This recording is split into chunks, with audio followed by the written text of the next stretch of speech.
True Consequences is a proud member of the Borellus Podcasters Guild.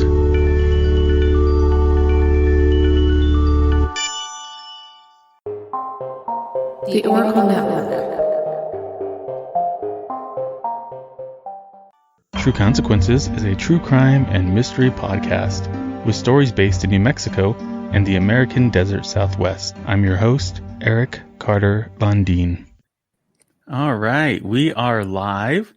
I want to, first of all, say thank you so much to Dr. Ashley Wellman, Dr. Jules, for joining me.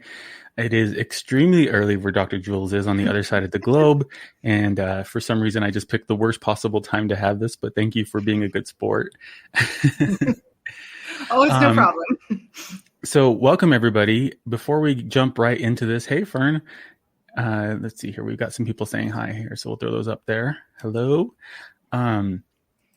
I need to give a couple of shout outs to some people. I need to say thank you so much to my newest patron subscribers. I've got Yolanda. I've got Melissa. Thank you very much to the people that have donated to my coffee account. Thank you for all of the good reviews, and the explosion of followers and listeners over the last week has been absolutely insane. I'm super, super grateful. If you don't know, Dr. Jules and Dr. Ashley both did a couple parts with Robin from The Trail Went Cold about Jacob's case on the Riddle Me That podcast. I think there's maybe another part or two coming out still, an interview with me. So go check out Dr. Jules' podcast.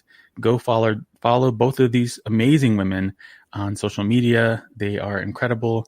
And Dr. Ashley and I spent some time this morning kind of engaging with people, Twitter trolls. So God that was bless. fun. Well, yeah, I hope they're watching. This will be good. This will be an educational event for everybody. And thanks, Eric, for having us. It's awesome to collaborate with such a warrior. I'm just incredibly proud of you. And you're a big inspiration to a lot of families. So thank you for having us on. That's really sweet. Thank you. Dr. Jules, you will be able to talk, but she's kind of freezing a little bit. So if you notice that she looks a little bit frozen, it's because she is. Her internet bandwidth is struggling to keep up with the video. So I think we can still hear you though, Dr. Jules. Yeah, I'm here live. I'm not a mannequin. She's beautiful either way. So incredibly brilliant. So it's going to be great. This is like a I'm not a cat moment that we're having. Yeah, here. exactly. Yeah. You're live. I'm not a mannequin. I am here. I'm not a cat. I'm not a cat. So I brought you folks here to join me to talk about something that popped up automatically because of Kendall Ray's massive success and her highlighting Jacob's story. There was a lot of interesting comments that were directed at myself and my mom. And it was frustrating for me because I'm very attached to Jacob's case. It's my life. It's my life story. And maybe my perspective might be a little bit skewed because of that. But I just wanted to get some voices of reason here to talk through this with me, because I was very frustrated with the amount of people that kept saying things like, the mom needs to go to jail. The mom deserves this. This is all her fault. When I say the mom, I mean my mom. And I'm very protective of my mother. You know, we went through hell together. We faced some of the worst things imaginable together, and we came out the other side. And so I don't blame my mom. You know, my mom was a victim of this person, this narcissistic abuser's manipulation, his gaslighting, his game playing, and really the level of mental games that he played with us. You know, it still sticks with me. I still have lingering issues related to all of that. So I wanted to talk to you both about, first of all, let's talk about domestic violence. Let's talk about the prevalence of that and what it does to people. And then I want to talk about why people want to blame somebody for another person's actions. Yeah. So I am a victimologist by trade. So I'm actually a professor of criminology and victimology. And so when I teach, I always teach with the perspective of looking at these cases from the survivor's point of view. And also the impact of what you just said, Eric, the way society and individuals respond to those cases and to those individuals is forever life-changing. Mm-hmm. And from law enforcement, right? And now we are getting much better. But even historically, law enforcement saying things like, we've responded once, we're not going back to that home. If a mother doesn't want to leave, if a father, because men are also victims of domestic violence, doesn't want to leave, if somebody doesn't want to protect their kids, they're 17, they can get out, then it's on them, right? And society isn't far behind that argument. In fact, I think law enforcement has progressed where society hasn't. And we have all of these myths that we keep perpetuating, right? That say exactly what survivors do to themselves. It's that I caused this. I'm responsible for this. I'm not able to get out of this because of the things their abuser have said to them, that you're weak, that you're worthless, that you don't have any skills, that no one will love you, right? That I'll kill you when you leave. And so, I'll let Jules jump in, but I could talk to you for hours just about the whole cycle and why when people say she should have left, meaning your mother, right? Your mother did exactly what she could do. She survived. Mm-hmm. And now you and your mom are thriving together, right? And that's the best people can do in that situation is mom survived and you survived with her. And now you guys are thriving. So, I'm going to turn it to Jules, but I can't wait to talk about why all of that is just horse crap and why it's really the reason that we're in this situation as a society anyway. Yeah. Yeah, it's really, really unfortunate that is the conversation that we have to have because it seems to be such a prevalent narrative, especially with regards to true crime. And we've seen it this week with what you've dealt with after the Kendall Ray episode and all of the blowback that you've gotten from that and all of the victim blaming that's been basically put on the shoulders of your mother. And it is an incredibly unfair narrative.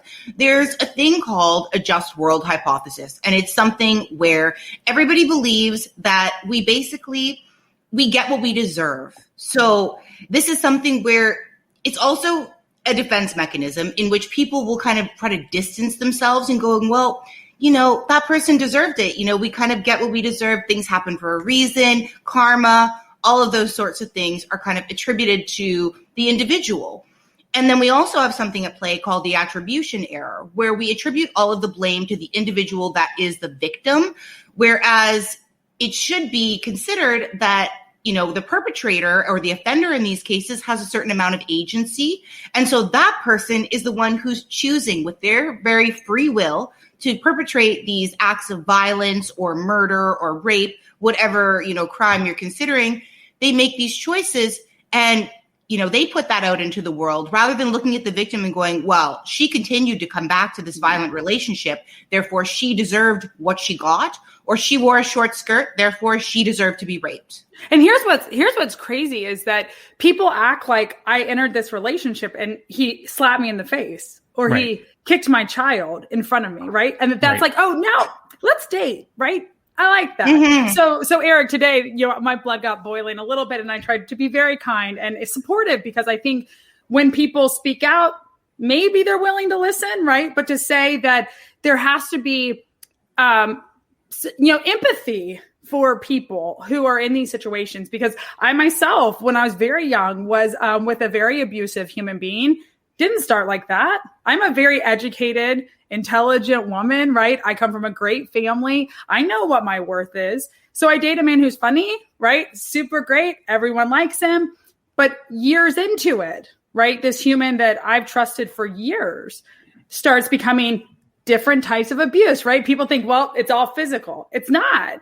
Emotional abuse, right? Belittling you just a little bit at a time, right? And at first you're like, well, that was kind of mean, but he's a good guy, right? Mm-hmm. And as it goes, right, that emotional abuse starts getting a little deeper and the next cut's a little deeper, but you rationalize and you go back to this idea of not me, one, and two, right? That's not the man I love. That's not the woman I love who's hurting me. And then you take into account financial, dependency and abuse, where maybe we share an account. Maybe I don't have a bank account, right? Maybe my check goes to my husband. Then you have things like cyber abuse, which is a new thing we're learning about, where they have access to my controls. They email my work. They harass me that way, hurt my children, right? Physical abuse, sexual abuse. all of that becomes this huge wheel where you years into a relationship, right? Or after trauma, which mom experienced, right? Mm-hmm. That needing that feeling of love and acceptance, people know that. Predators know that. Yeah. And they say, she's vulnerable, right? I'm going to bond with her, gain her trust, and slowly but surely I'm going to chip away to where she finds herself lost. And in this place where family's not supporting, right? I don't have financial dependency. I don't have the skills. So the people who say just leave, and how did you get into that relationship in the first place? Because you were vulnerable and you trusted it. And that's what everyone does in a relationship. Right. And then it's too dark and you don't know how to get out. Yeah, absolutely. And I think from my perspective, for me, it hurts to see that because like I said, I'm very protective of my mom. I know that she was horribly abused. Mm-hmm. She had no idea what was happening to me because I did not tell her. Mm-hmm. I did not share that information with her because I was protecting her and I was protecting me because I was told that if I said anything, we would both die. Okay. And there were a lot of comments of people saying things like, well, she should have known that was happening to you. And there is no possible way she could have known because first of all, she wasn't there when it happened.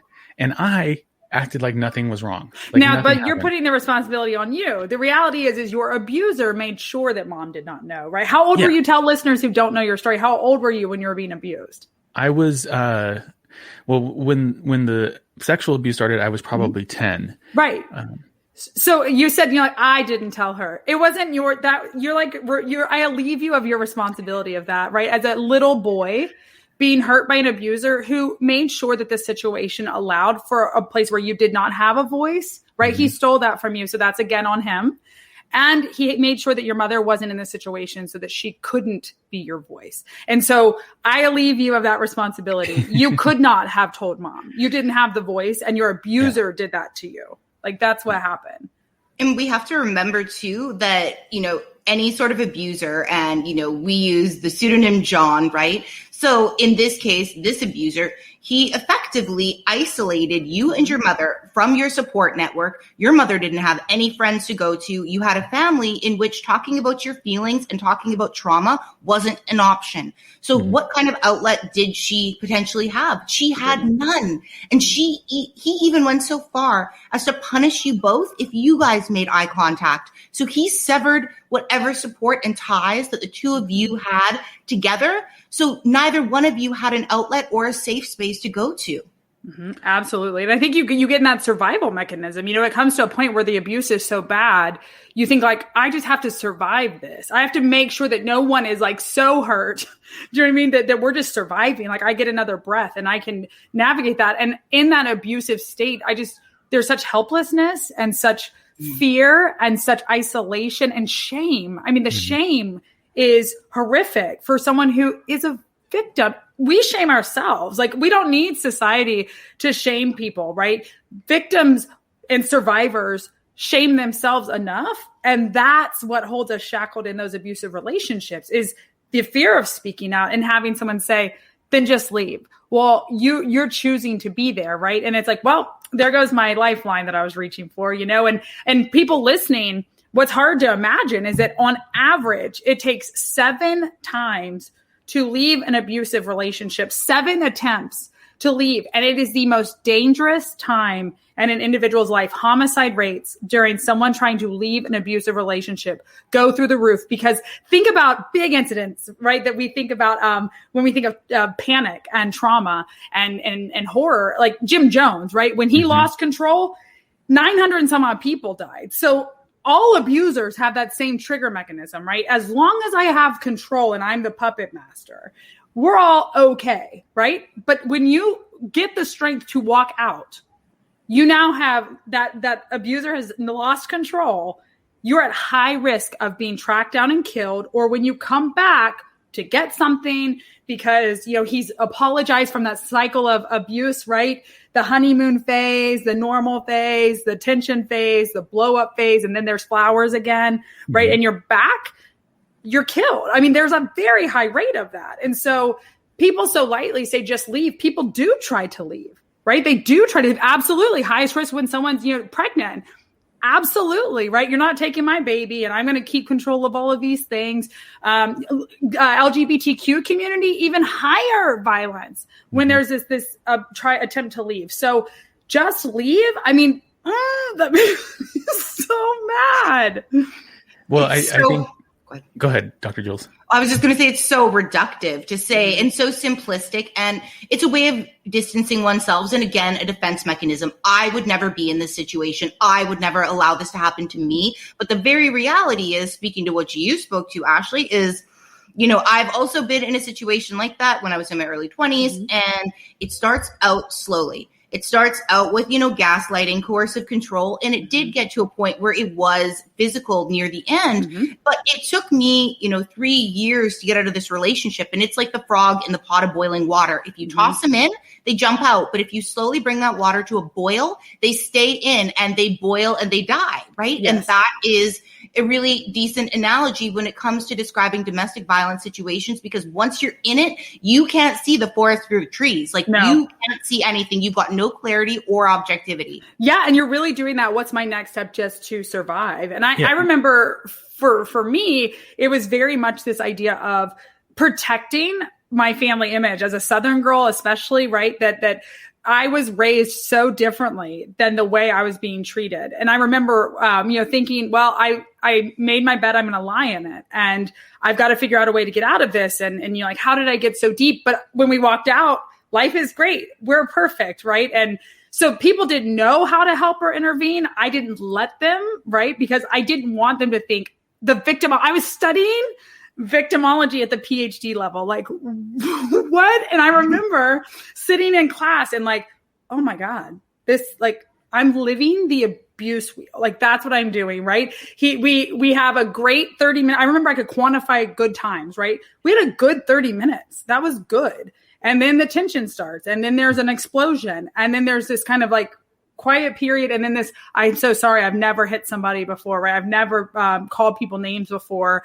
You make me so mad and crazy. It's your fault, right? And then I'm thinking God, I should watch myself. And then we'd be happy, and then it would go back around and I'd get flowers and apologies. And so it took my mom saying, you're incredibly skinny. You're not the same woman I thought you were. Would your daughter be safe? If you had a child with this person, would they be safe? Right? I did not have children then. And I remember saying keep your mouth shut. You don't know my life. And then I remember crying and saying, I need out. I need out. Yeah. And it was a mass exodus to get out, but it took years for that to happen. It's a very subtle brainwash. And it's like you said, Dr. Jules, it's a slow burn. You're not immediately immersed in all of this. And so I think it's important for people to know with my mom, this is my cousin here. Donovan's your cousin? Donovan. Yeah. Donovan, I agree. Mom is amazing. Eric's amazing. There's no guilt to be having there. Absolutely. With Jacob, there was no clear evidence that anything, it was suspicious. Yes. But this person is known as a kind, generous, loving, very engaging type person that people want to be around. He's charismatic, right? And so nobody thought he was capable of what he did behind closed doors. Nobody thought that. So if mom had really said guys, this is happening, there become these conversations. I've had pastors tell people, well, you're married, you really need to work this out, that he's a good man, she's a good woman, right? And there is this push in society to say, surely that's not surely that's not happening, right? And encouragement to let good relationships, ones that do appear to have promise. And he was helping your family in this critical time. So he was the white knight, the hero. Everyone was like, oh, mom's in good hands. This is finally the kind of family that she deserves. And behind closed doors, it's very different. But even when you ask for help a lot of times, right, or you allude to help, you're put back kind of in this place of well, make it work. Right? You guys can make it work, or you've made a commitment to one another, or he's helping you financially. So maybe you should, work on that. And so I don't know that people can ever understand what's happening behind closed doors. And then to add the layer of shame and stigma that society helps us create, right, keeps that door even tighter closed, and people are unable to get help. I think that John is the very personification of that nice guy predator. So you don't have just a guy that grooms individuals like he did, with you. He tried to do with your cousin. We've got an individual who's not only grooming children. We've got an individual who's grooming an entire community, right? And, FBI ex-profiler Jim Clemente speaks on this a lot. And he speaks about these people, and they are exactly like that. The ones that the community will jump to defend and go, he would not do this because he's a nice guy. He's a supportive guy. He's everything that you want out of, X, Y, or Z, a pastor, a baseball coach, whatever it is. He personifies that. And he did a great job because he had all of these people jumping to his defense saying, that's not him. He's not the one. Yeah. But we're all capable of things that don't really come out in our professional title or in our demeanor with friends and family. Because like I said, it's easy to put on an act. But and someone said it's changed since the 80s. It has changed, right? Chris Watts, what a perfect family, right? The perfect family. But a lot was happening behind closed doors there. But you did see a big difference. 70s, 80s, there was a door completely closed, even 90s on the family home. And then we've seen victims' rights movements. We've seen more understanding, more survivors coming forward and being advocates for the community. And so that door to our home has opened some, right? And things like child abuse, spousal abuse, those types of things, they are getting more attention and shedding more light on it. But it takes time, and it takes society responding differently and giving survivors a space to exist and to let go of shame and stigma. Yeah, I think that is a huge part of this. Part of the reason why there's not a lot of understanding about this topic is because it's so difficult to talk about. It took me 30 years to start openly discussing this, to have this conversation, because it is absolutely horrifying. And there's a lot, like you said, a lot of shame that you carry on your own. Even though, I know I didn't do anything wrong in the scenario. I was a kid. I still have a lot of shame and guilt and all the stuff that I have to work through. I still have that thinking in my mind of how I'm going to present myself to the rest of the world, and how I'm going to be a good person by changing how I speak and changing, how I interact with people, because I don't want people to think, certain things about me. And so all of that kind of brainwashing is still there. On top of that, I'm still trying to deal with all the trauma that happened, Yeah. So, and that's I think that's a lifelong journey. I think when, it's not something that heals overnight. What happened to you on many levels, right? You are a survivor of so many different types of abuses, sexual abuse, physical abuse, being a survivor of the murder of your brother. I mean, it's like, in the abuse of your mother, like witnessing those things alone, each isolated event would be a lifelong struggle. What you have going for you is that not only are you an advocate for others, but you are advocating for changing the dialogue, which I think long-term helps you. It also wears you out. So make sure you practice self-care, because I know that's one of those things that as we share our own personal stories, right? It costs, emotional cost. But I just am so grateful. Don't watch the only reason you watch what you say is so others feel safe around you. But don't watch what you say, because you, Eric, as a man, are just an amazing human. Every broken little piece that you feel makes it one big, beautiful package. So you own that story, and you're changing the way other survivors are looking at you when you're most vulnerable and broken, and saying like, holy hell, that's a survivor. Like, I want to be like that. And then you have our trolls that Jules and I will help you address. But overall, I think when survivors start to own their story and they embrace their brokenness, it's like, what a gorgeous legacy, and this talk alone, I hear people saying, thank you for talking about it, right? It's just saying the reason we feel shame is because people don't talk about it. Miscarriages, abuse, death, all of the things that make society uncomfortable. We just got to start talking about it and let people see that we're all broken somehow, and still somehow really beautiful too. You guys are going to make me cry. Don't cry. You're just great. Own it. Yeah. Eric, you're honestly such a survivor, and it's so beautiful. And in doing our interview, it's something I never really talked about, but I'm a survivor of childhood sexual abuse as well. And it's something that brought a great deal of shame, and it's something that has been a great deal of trauma that I've had to spend, my life working through as well. And it does, as you said in our interview, affect every single relationship and have this ripple effect throughout my life, right? You don't just say goodbye to it. And it's the same with, domestic violence and those sorts of situations. We deal with it every single day. And you've been such a great advocate for Jacob. And you've been so strong in speaking out against, these people that are judging you in a situation and judging your mother for a situation that you are blameless. You are a victim. Your mother is a victim. All of the onus should be on the perpetrator or the offender, John, because that's exactly where we need to put blame. And, the really unfortunate thing is in doing some research, I found that these two women who are doing a lot of research with regards to victim blaming, Niemi is at Harvard. She's doing postdoctoral work in psychology, and Young is from Boston College. She's a professor of psychology, and they found that a victim-centric narrative, it invites more victim blaming, unfortunately. So they don't know why necessarily, but they know mostly because it's a defense mechanism. But us humans want somewhere to put the blame. So we go, oh, well, it's their fault. But a perpetrator or offender-centered narrative, we're less likely to victim blame. But I think in the true crime space, we are trying to transition more towards the victims and the survivors, and to make that, a point that we really focus on, rather than making it all about Ted Bundy or whomever, right? Like, they've had enough time in the sun. It's time we focus on those people who survived.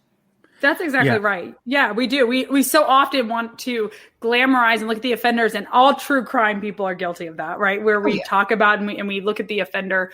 But it's interesting because if we do focus on those survivors and those survivor stories, right? There's no shame in being the victim, right? When people say like, oh no, like, why would you call yourself a victim? You are, but that's not all that you are, right? So victimhood is one experience and one chapter of what you are. But then there's life after victimhood, right? And there's life during victimhood that doesn't get minimized, right? Like, I got a PhD while being in an abusive relationship, right? So it's like, I have life happening, and that part was simultaneous with the abuse. And so it's so interesting that when someone hears the word victim, right, there's automatically like this downplay, kind of like you're somehow damaged or worthless or like trash. Do you know what I mean? We really do start thinking of people like this, and we forget that crime happens to every person that's colorblind, right?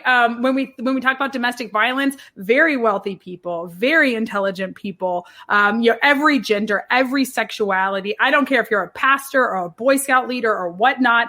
There's no family exempt from these kinds of dark things that happen in our homes. And so I just really encourage people to rethink the way they kind of respond when they hear that word victim, because what we forget is when we talk at the dinner table, out at a restaurant, there's probably many survivors that sit alongside us that we would have never known. Jules, I didn't know that until I think months into us working, right? That you were a sexual abuse survivor. And I thought like, whoa. And people go like, I don't know if I should share that. People might judge. Your elevated status went up to here where I went like, she gets it. And she has this drive and energy that's going to bring such hope to people. It was all positive, right? Where I went, yep, of course she is, because she's a survivor. And, it just, I want survivors to start rethinking that, right? Where it's not a shameful thing. Like, should I expose this or not? Yes, it's your story. You own it. And hopefully when we start owning those stories, people will start thinking differently about those words, right? And start kind of responding in a way that's healthy for all of us. Yeah, absolutely. I think that true crime needs to change. It needs to evolve. It needs to grow. I think we need to move past the sensationalism. We need to move past the victim blaming. We need to move past the romanticizing of perpetrators and the sexualizing of perpetrators. We need to move beyond that.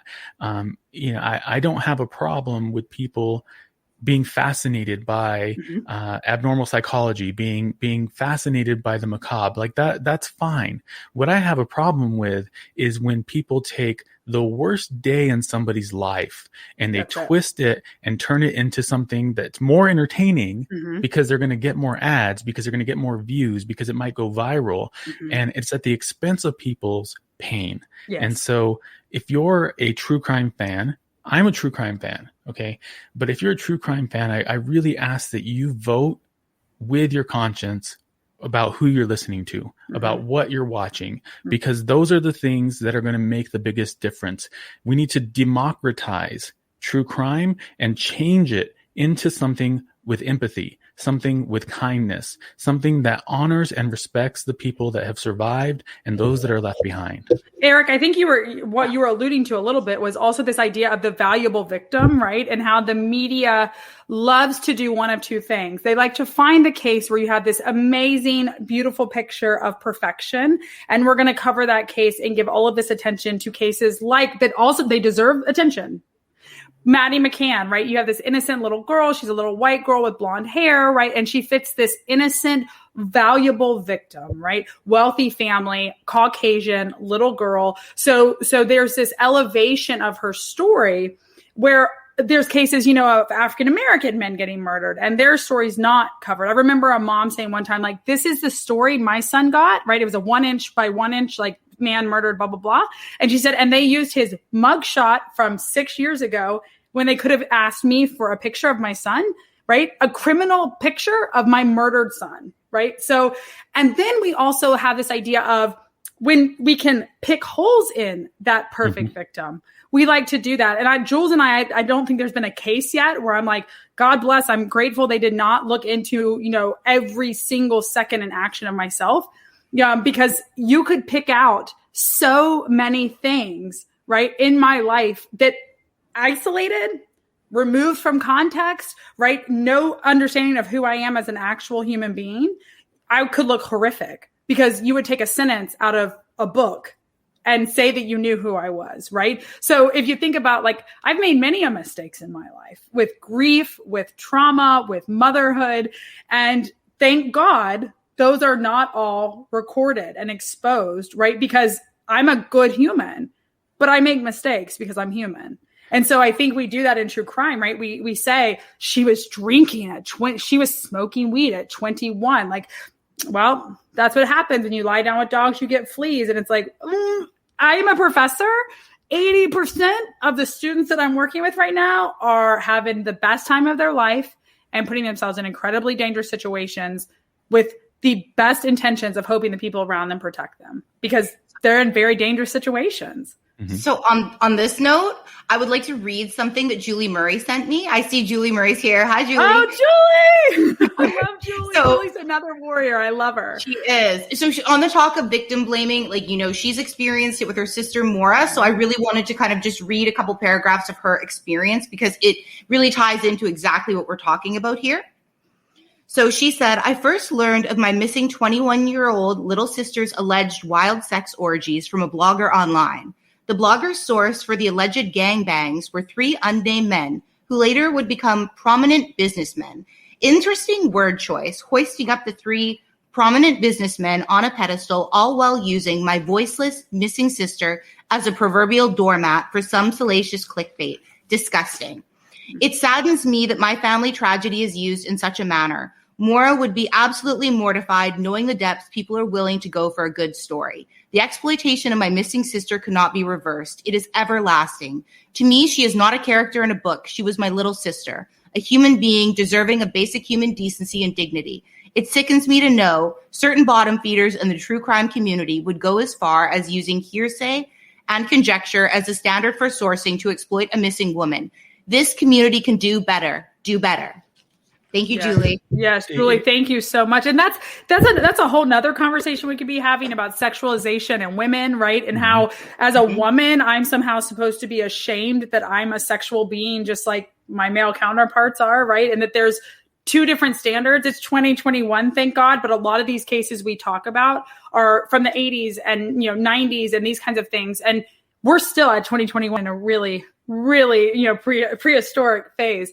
But it's this idea that if she had premarital sex somehow, then of course murder was the next thing, right? Or sexual assault. If she had given it up, then people can take it. And it's horrific that those are the kinds of conversations that you see very frequently when you talk about sexual assault, when you talk about murder, right? And especially when you have a female victim or a gay or lesbian victim, a transgender victim, somehow a gender identity or sexuality becomes permission to then sexually take advantage of someone or to take, their life or something to that extent. So the conversation is changing. You have people like Eric, you have people like Jules who are getting on this platform of saying, I will forever make sure that I try. Right. I remember when we did our podcast about Mara, and Eric about baby Jacob, my biggest heart was like, I pray when they listen that I didn't disrespect in any way, right, the family, because the one thing I want is more visibility. And I want this permission to say, let go of the shame and blame and give yourself a chance to live beyond. You're not just Jacob's brother, right? Which you are Jacob's brother, but you're a million other things. And I remember telling Julie the same thing. Julie, don't be scared to be Julie too, right? And not just that identity of the surviving family member.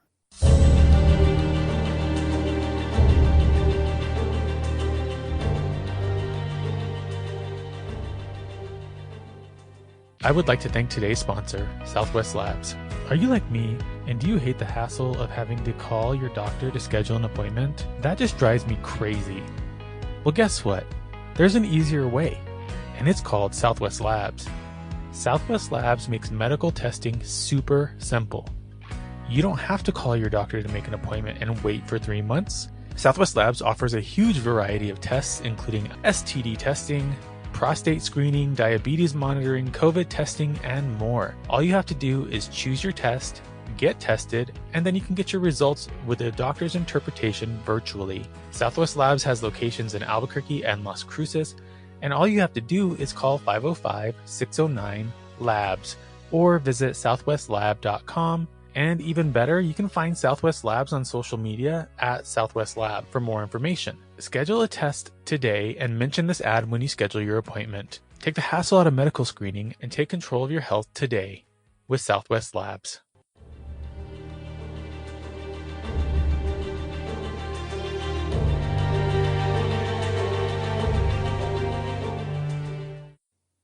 Yeah, I think when you look at creators like Sarah Turney, who's here watching and commenting, these are the people, and Dr. Jules, these are the people that are really doing their best to present these stories in the way that they deserve to be told. Mm-hmm. The humanization of the victims, the humanization of their families, coming from that empathetic lens is so critical, and it's very important to me. And I don't always get it perfectly right, because I do make mistakes. I am human, but I give it my best and I try my best. And I wish that more creators would do better and try better, because it's hurtful. It's hurtful. The comment section aside, when you have big creators that are well known that do things like disrespect the wishes of the family by, leaking information because it's going to make their story more appealing, and information that could damage a case, like those things are horrifying and terrible, and it needs to stop. Mm-hmm. It's really awful. It's a rant, sorry. There's not a rant that's important. No. And please let me go into really quickly, just so everybody watching can maybe kind of understand where this comes from and why we do this and what the research is suggesting. So going back to Niemi and Young, who've done a lot of research, they've done 4 studies as of 2016, spanning thousands and thousands of participants. And they found some really interesting things with regards to morals. So they found 2 different kinds of moral values. One is binding moral values, which is something that Ashley referenced earlier, where somebody who exhibits more binding moral values, which we exhibit both, but some people are going to exhibit more of one or the other, or a community will. So you've got someone who exhibits more binding moral values. They'll see a victim as unclean and they deserve what they got. They don't view it through empathy. They view it as the collective, like this brings shame. And a very good example of that is the case of Junko Furuta, where you've got these 4 young men who killed this young woman. And then later, after the fact, you've got the mother who's vandalizing the grave as if Junko brought this on herself. She is, she was asking for this. She took away this woman's son, all of these sorts of things. And then you have individualizing moral values. somebody who expresses individualizing moral values is more likely to express empathy and see somebody as not damaged, but somebody as being a survivor or as a victim if they've been murdered, not like, oh, what could this person have done differently? So what we exhibit more of, be it, binding moral values or individualizing moral values, is a really great indicator of how we're going to view, kind of a narrative if we're going to blame a victim or if we're going to blame an offender. And it gets really easy to get in that group think, right? Where when you hear that all the time, right? I don't want to be the one to like question, is that right? So when you're so used to hearing, women who are sexually active are whores. And when you're used to hearing that, people who get sexually assaulted are asking for it. And maybe, children who are sexually abused, they somehow led on their offender. When you hear those narratives, right, it's a lot easier to just go like, oh, and you just kind of dive down into that, right? Instead of saying, wait a minute, again, right? We said this Eric and I wrote this back this morning. I said, the abuser's responsible. That's it. That's who's responsible for that, right? And do we make mistakes as human beings? Yes. I pray to God every single person who records a true crime podcast, who watches a true crime show, sits back and says, on my worst day or even sometimes on my best, if you took a quick snippet of who I am, you could paint me to be a monster. And I don't know that there's anything somebody does, right, that warrants hurting them and abusing them and murdering them, right? Like, what is it that led to that other than maybe protecting your family? But otherwise, it's like, I don't care how bad someone is. I don't care how, someone doesn't believe the same morals you believe, has a different sexuality, a different race, whatever. None of that is permission to another human being to hurt them. And so I think things like this, us talking, some amazing podcasters and advocates right here, right, who are advocating this change of narrative is what's needed, right? And the media, my God, they're the greatest tool we have. They are, and the worst monster on the face of this planet, because so many survivors especially know this in these cold cases. If I let the media die on this case, then I may never get a shot at justice. My loved one's voice goes away, right? But there's a cost to that, because then you are, like Eric said, you expose yourself to horrific comments, really bad, coverage of the case and things that are just unethical. So I challenge media people. I talk to journalists a lot about, be careful the way you portray a victim, right? We're supposed to protect the victim in our stories. And you don't see that a lot when you have true crime journalism. You've got a great responsibility as a true crime podcaster, YouTuber, or whatever kind of, platform that you use. I think exactly to what Eric had said earlier, it's fine to have a fascination with the abnormal psychology or the macabre. Yep. But there is a very fine line, and it's a gray area, but where we glorify the actions of somebody like Manson or Ted Bundy and Chris Watts, and we call him hot, rather than forgetting the fact that, like, he murdered his wife and his kids. Right. The thing is, when we feed into that, it's a really dangerous, slippery slope. It is. And it's so despicable and disgusting. There are no throwaway people. It doesn't matter. Mm-hmm. It doesn't matter if people are struggling with mental health issues or drug addiction, or if they're a prostitute or a sex worker. Yes. Yeah. A sex worker. Yeah. Yes. None of those things justify hurting anybody. And one of the things I really want to see changed in the narrative that we have as a society is we need to stop saying that somebody was arrested for having sex with a minor. Oh my God, it's not sex. Yes. There's no such thing as having sex with a minor. Yes. It is sex rape. With an underage girl. Like, it is sexual abuse. It is grooming. There were comments in the YouTube video, Kendall Ray's video, that were saying things that, his mom only left after he was hitting on her niece. Okay. First of all, he was not hitting on my cousin. No, he was 14. grooming my cousin for sexual abuse. Or when they say, it's consensual, it's a 14-year-old. It's like, no. What are you talking about? It had nothing to do with jealousy. My mom was not jealous that her husband was trying to sexually assault her niece.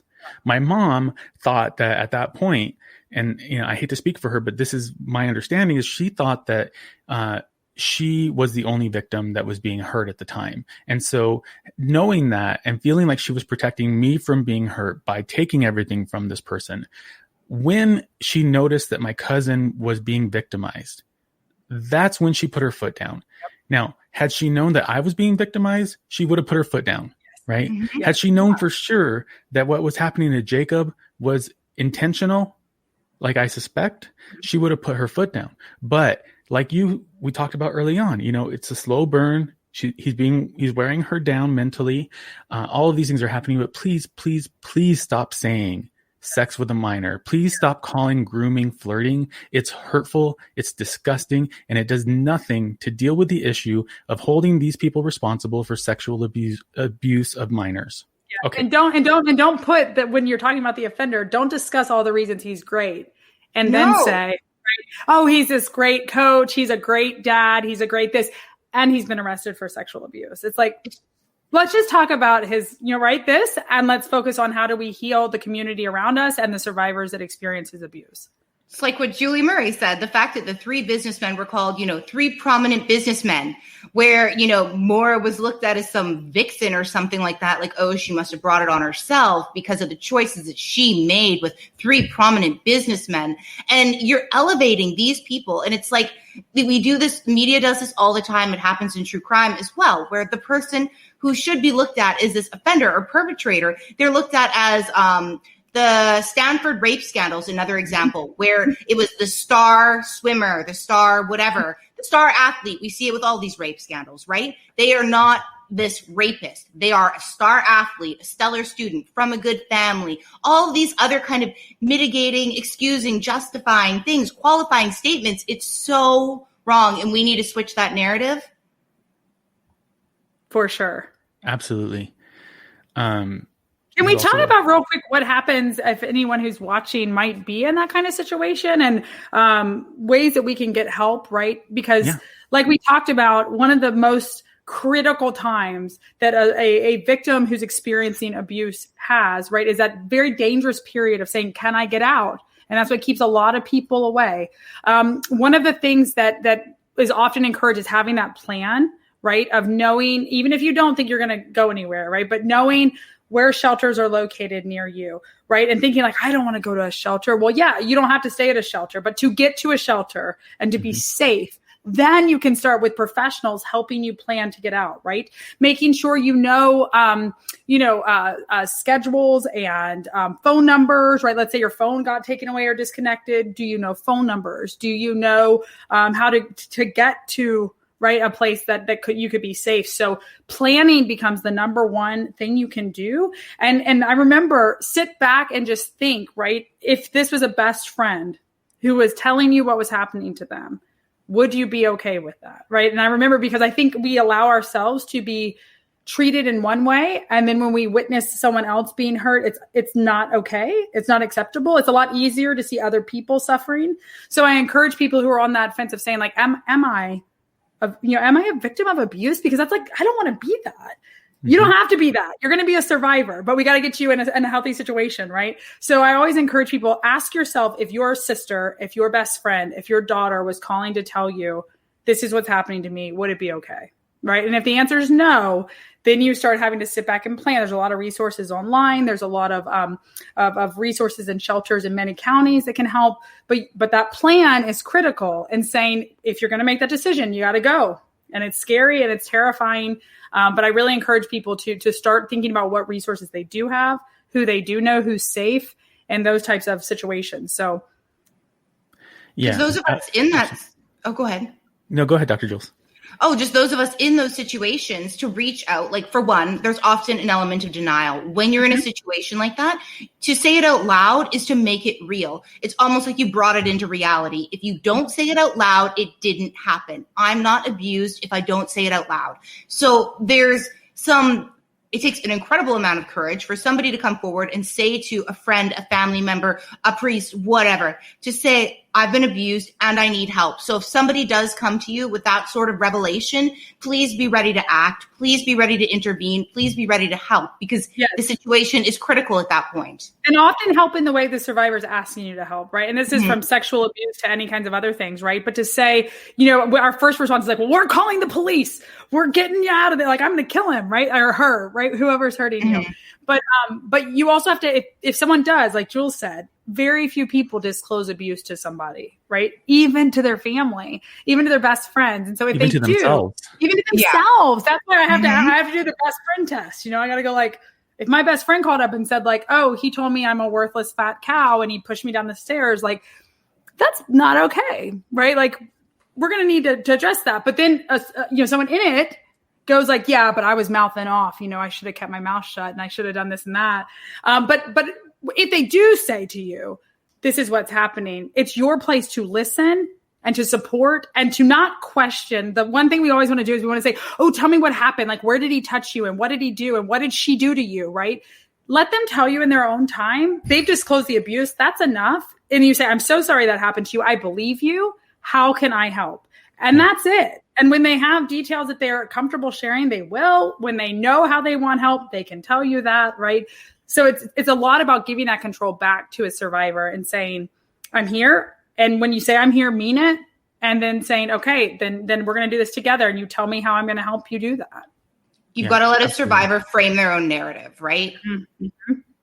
Yeah. And also, I think another important thing to consider for true crime fans that are watching and that are listening to the recording of this, a fraction of this person's story.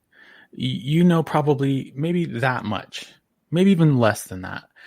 So it's easy to say, well, if I was in the situation, I would have done X, Y, Z. Oh, I would never let that happen to me. You have no idea what other factors are in play. Okay. So I want people to just think about that when they're listening to these stories. And also be aware of the speaker's, unconscious bias that is coming through, because people will narrate towards a certain direction without even realizing it. I do it myself. It happens. That kind of thing is easy to get swayed into and sucked into and believing, and then the speculation and all these other things that are horrible. I'm so grateful to both of you for being here to talk through this with me, because it's something that's been bothering me for a very long time. It should have. I just want everyone to change the way that they think about this. When I was sitting down with my friend Edna, we were at a restaurant. We were talking about Jacob's case for the first time. She is a former prosecutor in New Mexico.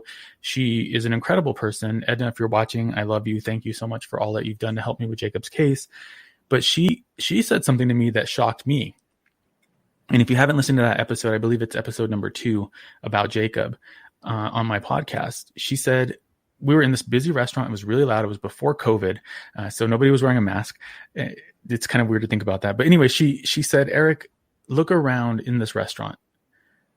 Pretty much everybody in this restaurant has been touched by domestic violence. 1,000%. Mm-hmm. And just as many, if not more, are probably perpetrators of domestic violence. Mm-hmm. And that shocked me. And she's like, this is the problem with our society, is because we don't talk about it, because we don't listen to people who are telling us their stories. We don't believe that it's possible for it to be such a pervasive issue, but it is. It's scary if it's that pervasive, right? Oh, that could happen to me. That could happen to someone I love. It doesn't. It has, right? So people that say it can't, I'm going, I guarantee you, someone in your family is affected by this, right? And you're probably coexisting with someone who hasn't told you what's happened or hasn't identified what's happening to them. So I do encourage people listening that language matters so much, and be willing to learn to change. I just made a mistake in this podcast, right?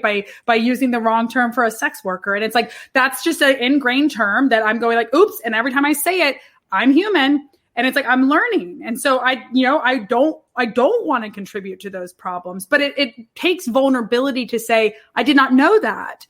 Let me change my language. Let me try to be a better, safer person, right? And not being ashamed to make mistakes and to have dialogues that are tough, right? Because there are people who need your voice. They need you to be an ally and an advocate and those types of things. And it's often people you had no idea, right? You're talking to people, you share your own story, you share a case you're interested in, and someone you've known for years says, you know, that happened to me when I was younger. You know, I grew up in a home like that. And you're going, what? And it shouldn't be surprising because it is so common. But watch your language, be vulnerable, be willing to learn and say, how am I a better advocate for the people I love and care about? Because you have been, right? Someone very close to you has been impacted by some type of crime. I think opening up and starting a dialogue, right, is super important. The fact that we're talking about this now, we're talking about it with, an element of transparency. I was comfortable sharing my own story of childhood sexual abuse because Eric first shared his. Mm-hmm. So you got this, you open up a dialogue, you start talking about it, and you destigmatize these things. 1 in 4 women, the statistics show, which statistics aren't always wholly accurate, but women or men, will experience domestic violence. This is a pervasive problem in society. We need to destigmatize it, and we need to continue to talk about it and normalize these conversations, right? And I will tell you, for Eric, you speaking, and I know I say it a lot, and you're like, oh my gosh, stop. But it's like to have a male survivor say, I will tell my story, and I will tell it vulnerable. I will tell it loud. I will tell it bold. I can't tell you how many times I've Googled as a professor, like, I just need to find a man's story to share with my class because it's not just women, right? Little boys and girls exist in homes, right? And little boys and girls are affected by all of these crimes. And whether, the wife often gets abused more than the husband, maybe, but there's babies watching that, right? And there's babies that are being affected by that, and babies are boys and girls, right? And the fact that the LGBTQ community needs louder voices and advocates and platforms to speak about their abuse, right? And that same-sex couples have an incredibly high rate of domestic violence that happens in their homes. But again, what we do is we say, I'm going to close that door on that community because, like, that's not us. We don't do that. Like, well, that's, we decide who's valuable enough to fight for. Humans are valuable enough to fight for. So as a community, whether you're the podcaster, the fan, right? And I think Jules and I have said this a couple of times. If you really love these cases and you love true crime, same amount, go out and find someone like, Justice for Baby Jacob and these kinds of things. Find organizations that are advocating for the families who live this much longer than the 1-hour episode you just listened to, right? They live it every day, every moment. That's their reality. And the media has made it 20 times worse. So make sure you're reaching out to those organizations and causes to say, I'm going to give back to true crime, right? And actually help those who are affected. That's so important. And I think it's really important that people just take inventory of where you are in this equation. Are you contributing to the good part of true crime, or are you contributing to the dark side of true crime? Sarah talked about her mom being victim blamed by a very prominent true crime person. That's disgusting to me. One of the things that hurts a lot, and people don't necessarily mean it to hurt when they say it, but when people say things to me like, Eric, I tried really hard. I just can't listen to your brother's story because it's too awful. And I get that it is awful. It's terrible. Imagine living it is my reaction to those people, right? Imagine how awful it is to have to live that story, not just to have to listen to it. So the reason that we can't, I could speak up. Dr. Jules could speak up. You could speak up, Dr. Ashley, about your past abuse. If people are unwilling to hear it, it's not going to make a difference. But there's survivors that are silent, and there's people suffering in silence that do hear us. And there's people that will never listen, but there's people that need the voice. They need somebody to say, like, it's not just me. Wait, there's a beautiful woman in Malaysia who, like, no way she also did this, right? There's a brilliant guy who has, like, this really successful podcast. And wait, as a kid, he was sexually abused? Like, what? So I think I think as much as there's always going to be people who won't listen, right? One of the things I do challenge people is push those boundaries of what you'll listen to, because that's where we change. And when we're uncomfortable, that's when really magical things happen.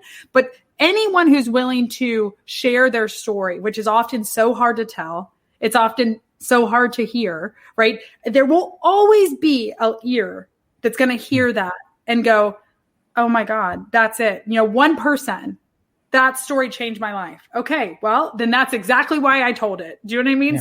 Yeah. So even though there's always going to be 10 lining up that don't want to hear, that are nasty, there might be one at the back of that line that says, I needed that and I heard it and I got out. I survived. I didn't hurt myself.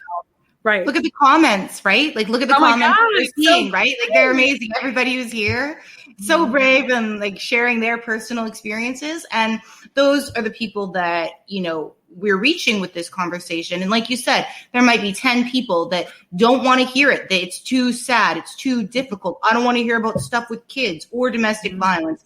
Those are the people that, we may never reach, but it's those people that are looking for somebody to tell their story. They're looking for somebody to frame a narrative that, they can kind of understand. And they're going, yes, that's what I'm experiencing. That's my life. And then maybe that person will then have the courage to go and talk to somebody about it. That's exactly right, Jules. So literally, like I told you guys, I was studying this, right? I was literally getting my PhD in victimology. And I'm like working with families. And I'm like, oh, thank God I don't know any of that. Do you know what I mean? And then I'm like, oh my God, I'm living in an abusive relationship. Okay. Mm-hmm. But it wasn't until I started listening, reading, right, looking at different things, I was grateful to hear stories where I went, that happens in my home.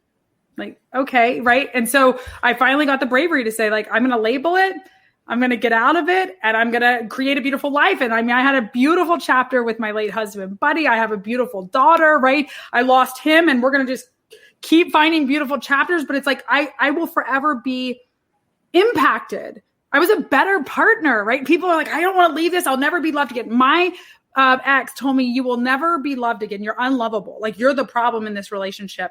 Boy, was I loved. I was loved more than probably 99% of listeners. I was loved so hard after that asshole, right? By an angel. So it's like, I was scared of that. I remember saying, I'm going to be a just like broken human that is worthless and valueless, because that's what abuse does. So such a lie, right? It's such a lie.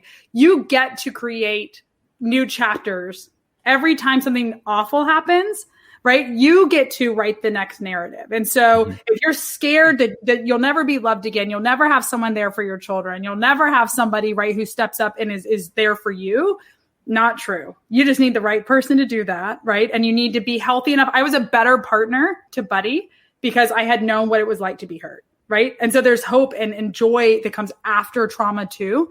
So don't be scared of that as well if you're a survivor listening. Yeah, it's my hope, and I'll go around. We'll close out here with some final thoughts. I don't think that we have enough time to get to everything we want to talk about, so we might have to have a follow-up to this conversation. Let's do that. But I want to say that, I'm not coming on here to start a fight with people. I'm not coming on here to do anything other than to hopefully bring some awareness to a different perspective, a different way of looking at things. And I really hope that this was a helpful conversation for people. And I hope that me telling my story is going to impact people in a positive way, because it's not something that I've enjoyed doing. It's not been fun for me. I've had to go back into therapy to deal with all of the residual trauma that's coming up as a result of having these conversations. And so I hope and I pray that this is helpful to somebody, and that my story is helpful to somebody, even if I never get justice for my brother, even if there's never justice for what happened to me and for what happened to my mom. If this helps one person, then it's worth it for me. I want to thank both of you. I'll start with Dr. Jules. Closing thoughts? This was such an important and timely conversation. I think switching the narrative in true crime, like you said, It's okay to be obsessed with the dark. That is very much inherently what it means to be human. We're obsessed with death and with darkness.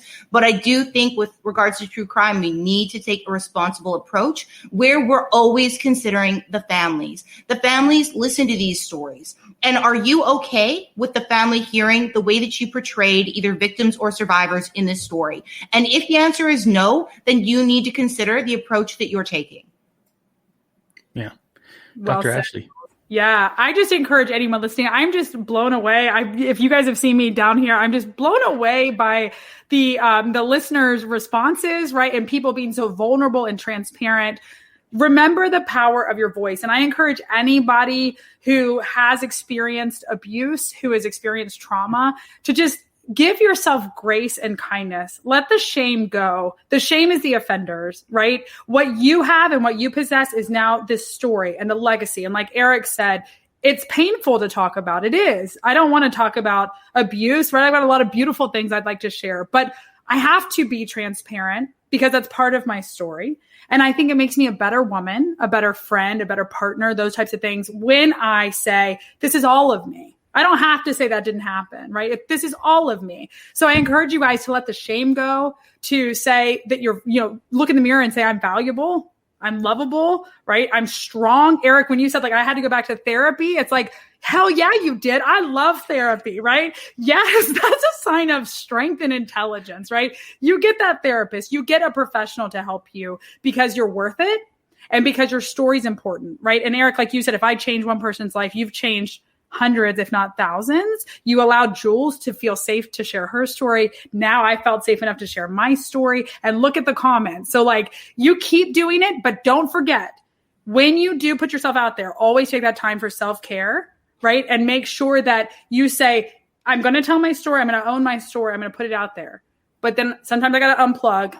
And I got to make sure that I refuel so that I can be a voice again for people who need me. So thank you for having me. I'm so grateful to everyone who listened, and just for being this is all from COVID and being bold enough to be like, hey, I'm on Twitter now. And like, look at these connections. This is so great. So one good thing to come out of COVID is these beautiful relationships and beautiful people. So thanks for having us today. Thank you so much. Thank you, Eric.